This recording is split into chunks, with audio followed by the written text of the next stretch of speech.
Reka mwifuza kugira ibihe byiza ukomeza kubibana natwe umunsi ku munsi kuri Gicumbi News Online TV ni YouTube channel ndetse nawe udukurikirana kuri website Gicumbi News ca kuri internet twizera ko ukomeza kugenda ugira ibihe byiza ubwo kuri YouTube mwishakiro jya mwandikemo Igicumbi News Online TV urahita tubona neza cyane hanyuma kandi kuri internet muri Google genda wandikemo website Gicumbi News ca nusimbukiraho rwose ahita dufatisha nawe ibintu bikomeze kugenda biba amahoro ubwo uri mu karere ka Gicumbi uri Rulindo uri za Burera ndetse na za Gisenyi twizera ko ukomeza kugenda ugira ibihe byiza unagoga neza cyane uri nako ukomeza kwirinda ikibazo cya COVID-19 kugira ngo ibintu bikomeze kugenda biba amahoro muri rusange ubwo wowe Kenya wowe za Tanzania wowe za Uganda hanze y'igihugu cyacu cy'u Rwanda ubwo nawe nagusuhuje ndetse namwe mutwumva muri mu gihugu cy'Ubufaransa mu gihugu cy'Ubwongereza naboye na Ireland hari umuntu wigeze kumbwira mu minsi ishize ngo aradukurikirana kuri YouTube ubwo twizera ko rero mwese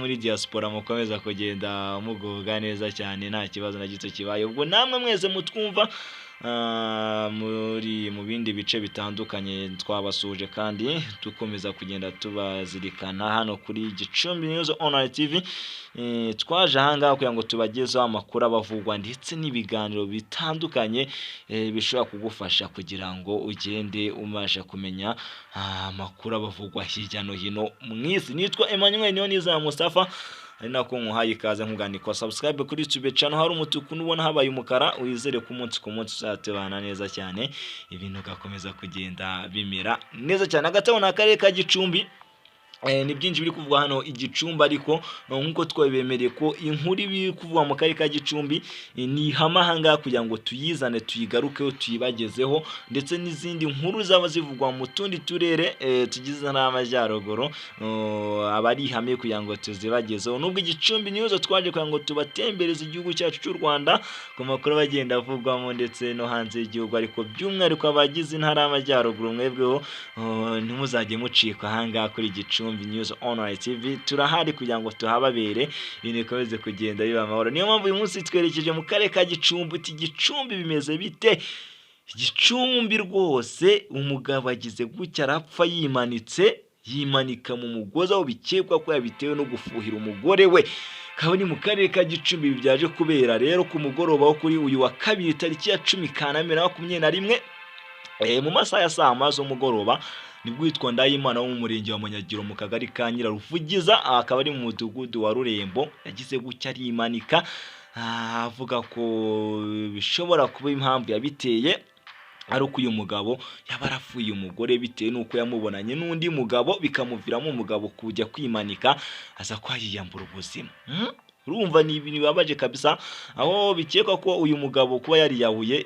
yaba yaraketse ko umugore we yajyaga muca inyuma akajya gusambana n'abandi bagabo urumva ko mu karere ka Gicumbi ni ibintu bibabaje kabisa mu kiganiro Gicumbi News agiranye na bamwe mu baturage ndetse ndewe n'abaturanyi buriya muryango bakaba bavuga ko nabo batunguwe no kubona uyu mugabo agira gutya kimanika nk'ubu umwe mu baganiriye na Gicumbi News akaba yavuze ko uriya mugabo mu buzima bwe atayarigeze agirana amakimbirane uri kumva ntigeze agirana amakimbirane na gato n'umugore we ngo avuge ngo wenda amuca inyuma kuko ngo nabo byarabatunguye hanyuma kandi ngo n'umuryango wari ubanye neza ariko ngo byaje guhinduka mu minsi nk'itanu ishize muri iki cyumweru dusoje ubwo nyine ubwo ngo umugore yagize gutya aranahukana amakuru Gicumbi News yamenye amara iminsi biratari mu rugo hanyuma ubwo yaje kuza mu rugo bitewe nuko ngo uyu mugabo n'uyu mugore bari bafite akabari agira gutya amusanga mu kabari ko niko gutongana nyine urumva hanyuma biza kuviramo no kurwana ndetse abaturage baza kubakiza kumva ko ni ibintu bitari byoroshye na gato hariya mu karere ka Gicumbi muri za Manyagiro hanyuma kimara gutongana bakozanyaho nyine urumva baranarwanye hanyuma abaturage barahura baraza barabakiza ariko n'ubundi kubakiza ngo umugabo yari yagize gucyara umugore ati shaka uki wowe unca inyuma ati wowe ndagukeka hanyuma bari kurwana umugabo agira gucyara umugore aho yanamurumye akaboko kuko na makuru Gicumbi News no yagiye imenya ko umugabo ashaka ko yararumye umugore akaboko ariko ntabwo bishobora kuba byarakaze cyane uri kumva hanyuma biza kwa bigenda bityo rero uyu mugabo ubwo yaje kuza kwakiranurwa n'umugore, ubwo ngo umugore yagiye gucumbika iwabo, kuko andi makuru avuga ko uriya mugore umuryango n'ubundi aho avuka ari muri biriya bice bya Manyagiro n'ubundi uri kumva. Hanyuma ngo uyu mugabo yaje gutaha, hanyuma aragenda, ageze mu rugo abwira abana ati mugire gutya, muze munkingirane mu cyumba cyanjye n'umugore, hanyuma njye byinshi bindi tuzabivuga ejo. Urumva ni ibintu bibabaje. Hanyuma ngo umwana w'umukobwa ukiri muto wari uri mu rugo yagize gutya nyine, ubwo papa yari ahageze amubwira ati shinga hano ku cyumba cyanjye ndyame, hanyuma ushireho ingufuri. Niko umwana abikoze neza. Hanyuma bukiye mu gitondo uyu mwana agiye kureba asanga umubyeyi yashizemo umwuka byarangiye ngo ari mu mugozi ari kunagana di. Urumva ni ibintu bibabaje kabisa hariya mu karere ka Gicumbi muri Manyagiro. Ubwo umwana arabyutse nyavuga ati se papa ko atari yabyuka byagenze bite? Agiye kureba asanga umusaza yumye ari kunagana mu mugozi. Hanyuma umwana niko kujya gucya ahita asohoka ajya gutabaza, arahuruza kugira ngo arebe ko bafashwa, barebe icyaba cyishyuye umugabo ndetse banarebe niba nibura yaba akihumeka umwuka bazima, ariko baza gusanga yitabye Imana. Nkuko amakuru Gicumbi News agiye imenya yagendaga abitangaza, bamwe mu baturage bahariya muri kariya gace bagenda bavuga kuri urupfu rw'uyu mugabo. Agataho wenda mbere ko twumva umwe mu baturage twaganiriye, cyane cyane ibintu by'amakimbirane yo mu miryango hasigaye irimo ibintu byo guhita abantu bicana cyangwa kumva ngo ndariyahuye. Bimeze bite kuki iyo mutabanza ngo mu biganiro musasa inzobe? Urumva abana basigaye mu gahinda, uko amakuru dufite nuko uyu mugabo yari afite abana 3 ndetse uyu mugabo akaba akiri na muto ku myaka 34. Urumva ni ibintu bibabaje kabisa. Wenda muri rusange reka tumanze twumve umuturage ndetse akaba ari n'umwe mu baturanyi ba uriya muryango mu kiganiro kirambuye yagiranye n'Igicumbi News ubwo ibi byari bikimara kuba, hanyuma tugaruke mu kanya. Nahageze mu kanya gashize uko nasanze bari kubivuga n'umutekano, ngo umugore ngo yari amaze iminsi 2 atarara mu rugo hasi. Hanyuma kubera ko bari bagaze bafite akabari bacuruzamo za nzoga z'inkorano z'imitobe, hanyuma birangiye ejo nimugoroba ngo barwaniye muri ako kabari. Hanyuma ariko umugabo ubona ko uwo mugore ngo amakuru niko abaturage bari kuyatanga yari ari kumwe n'undi mugabo. Bivuze ngo umugabo ashobora kuba yamukekagaho ubushurashuzi bwo gucana inyuma iki gihe byateye byo muri no minsi. Barangiye ngo kurwana nimugoroba, bari bahari ngo babakijije, ndetse umugabo ngo yaje no kuri umugore ku rutoki. Hanyuma batashe, urumva umugore n'ubundi yatashe ajya iwabo kuko nabo batuye muri uwo mudugudu.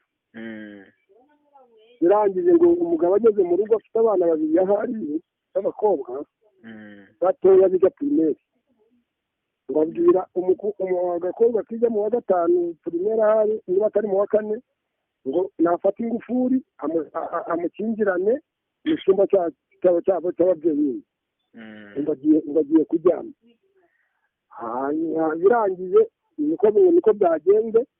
Hanyuma mu gitondo bukeye wa mukobwa ngo kakana k'agakobwa kabyuka gatetse, karangije guteka kabwira karabangura kajya gukingura ku cyumba.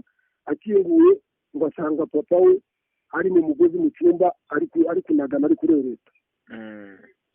Noneho umwana yirukanka ajya gutabaza bene wabo.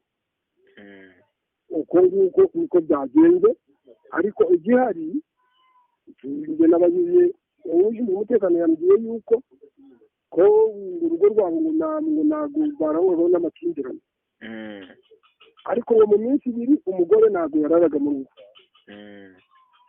yararaga iwabo.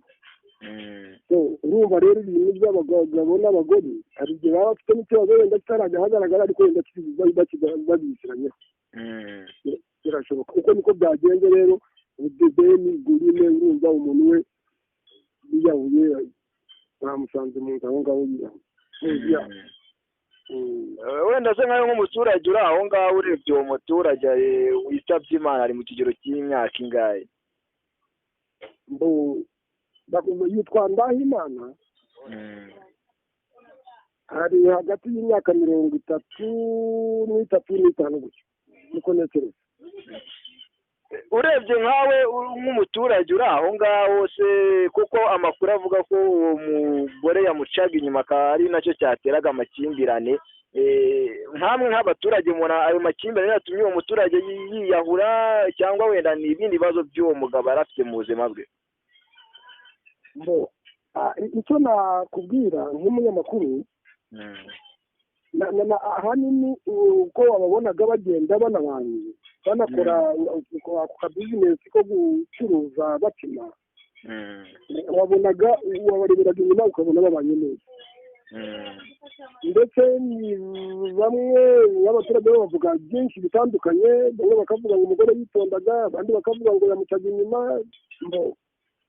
ugasanga no muri kamara aho ngaho bakoreraga ngo bari yamubwiye ngo arashaka kumwica cyangwa se yiyica ariko bamwe bakavuga ngo uwo mugore yari yicaranye ngo n'undi mugabo nazi uwo ari we ariko ahanini n'ibyo natangiye nkubwira umugabo n'umugore mu rugo rwabo hari igihe baba bafitanye amakimbirane ariko atarajya ahagaragara cyangwa se bakaba batashaka kuyashyira hanze bashobore kumenyekana kuko Matayimani w'umudugudu ntekereza ko twavuganye mbere yuko atarabizi niwo mutekano nawe akavuga ngo ntabwo by'amakimbirane byarangaga mu rugo rwabo ngo ndetse bo no mu ngo ahubwo bafite zirangwa n'amakimbirane ko urwo rugo rwo batari barufite mu ikayi rero tukibaza tuti kwiyahura k'uyu mugabo kandi ubundi mugabo nta bindi bibazo yari afite yenda ngo uvuge wenda ngo yari afite ibindi bibazo bimukomereye nicyo kintu natwe turi gutekereza ntabwo turi kwibaza impamvu yabimuteye buriya ahanini nk'umudamu we niba ushobora gutanga umurongo wabashije gutuma umugabo we abasha kwiyahura cyangwa se imwe mu miryango yabo yihariye y'iwabo y'umudamu cyangwa y'iwabo w'umugabo kuko ahanini wabonaga bakora bizinesi bisanzwe ariko bimaze kuba abantu nibwo bahise bavuga yuko umugore we ngo yamukekagaho ibyo bintu by'ubushorashozi by'ubusambanyi bwa hato na hato. urumva ng'umwe mu baturage rero mu kiganiro kirambuye yagiranye na Igicumbi News agenda atubwira byinshi birambuye kuri urupfu rw'uyu mugabo. Urumva nabo baravuga bati ibi bintu byadutunguye pe, ati ibi bintu byadutunguye ntabwo ibi bintu twari tubizi ko uyu mugabo yajya gucya akimanika ati nubwo wenda bari bamaze iminsi bafuhirana ati ariko ntabwo byari bigeze ahangaho umugabo yagira gucya akiyambura ubuzima. Kumva ko rero ni ibintu n'abageze umuryango nabo byagiye bibatungura cyane. Gusa amakimbirane cyane ashingiye kuri ibi bintu byo gucana inyuma ni kimwe mu bintu bisigaye bigaragara cyane hirya no hino, ugasanga abantu bibaviriyemo no kwitaba Imana. Nk'ubu wenda na gitifu yagiye anabikomoza avuga ati abaturage mwagiye mugirana inama ndetse mwananiranye no kumvikana mukaba mwatwegera nk'ubuyobozi ko icyo tubereyeho tukaba twabafasha kugira ngo ibintu bikomeze kugenda bimera neza, ariko umuntu atiyambuye ubuzima ngo yivutse ubuzima ukumva ni ibintu nabo biba byagiye bibabaza cyane nk'ubuyobozi bati kuko nicyo tuba tubereyeho, kuki mutaza ngo mutwegere tubafashe. Kumva ni ibintu biteye agahinda muri rusange, ariko twizera ko wenda yaza kumenyekana wenda mu buryo bucukumbuye kuko nari iki kibazo ugomba guhita ikinjiramo akazarebwa si umugabo ko yiyahuye yaba koko ari icyo kibazo cyangwa hari ikindi cyaba kibyihishe inyuma. Muri rusange hagati aho umunyamabanga nshingwabikorwa wa kariya kagari akaba nawe yagiranye ikiganiro kirambuye na Igicumbi News reka tugende tumwumva nawe akaba ari uwitwa Theoneste mu magambo agenda avuga ati nabo bamenye iby'iyi nkuru ariko nabo byarabatunguye kubona uyu mugabo yimanika. Reka nawe tumwumve hanyuma tugaruke mu kanya natwe tugenda tugira ibindi turenzaho kuri iyi nkuru isa nk'ayibabaje, gusa ni inkuru ibabaje ariko nanone bamwe mu bagize umuryango baba bakwiye kwicarana bakareba ikikwiye gukorwa muri rusange. Reka tumaze twumve Gitifu nawe aganira Igicumbi News hanyuma tugaruke mu kanya. Ikibazo twakigeze mu masaha yine umuturage witwa Ndahimana Jean de Dieu aje kumenyekana ko yapfuye, bigaragara yuko yiyahuye, ariko ubwo twagezeho inzego zibishinzwe n'ubundi barabikurikirana barabireba. Ubwo hano kandi tuvugana tegereje imodoka y'akarere kugira ngo imujyane ku bitaro, bagenda bajye kumukurikiza barebe uko cyaba cyamwishe. Kugeza kuri iyi saha nyine ntabwo haramenyekana ngo zishwe n'iki. yaba yiyahuye mu gitondo cyo kuri uyu wa gatatu cyangwa ni mu ijoro ryatambutse? Kugeza kuri iyi saha ntabwo amakuru nyine yamenyekanye amasaha ya saa yine.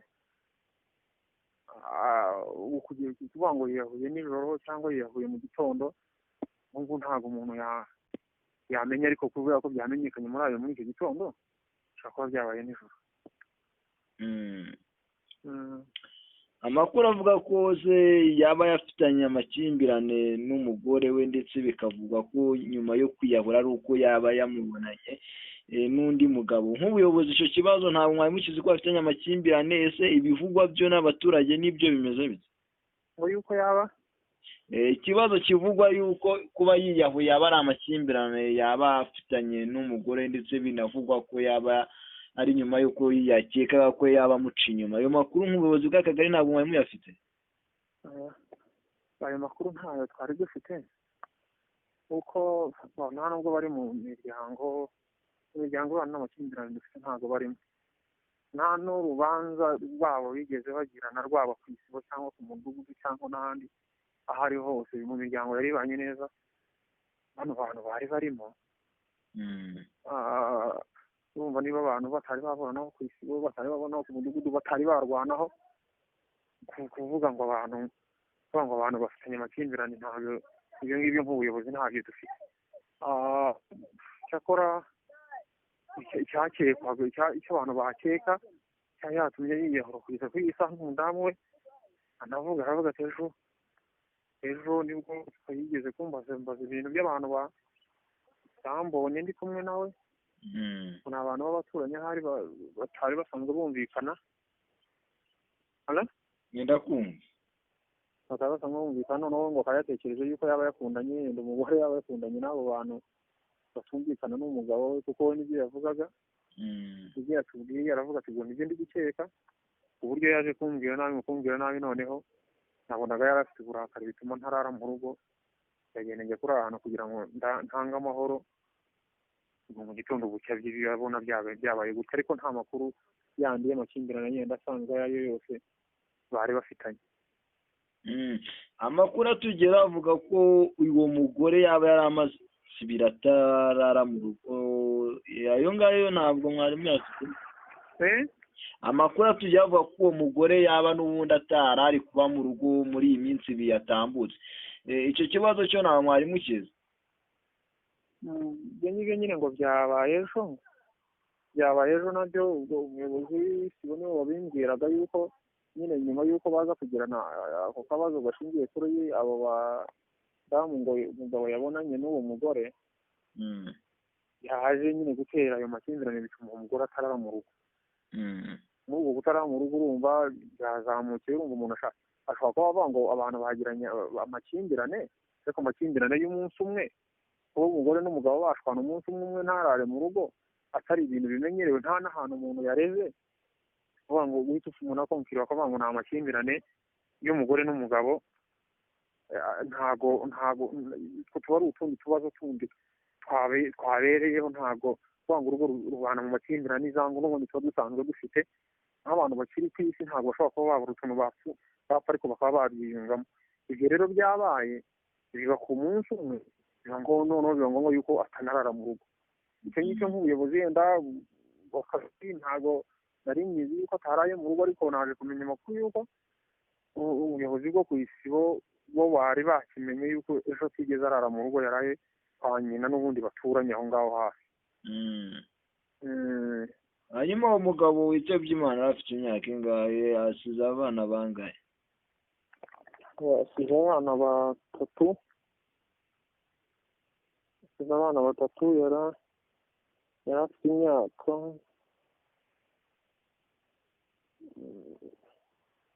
yavutse 8-7.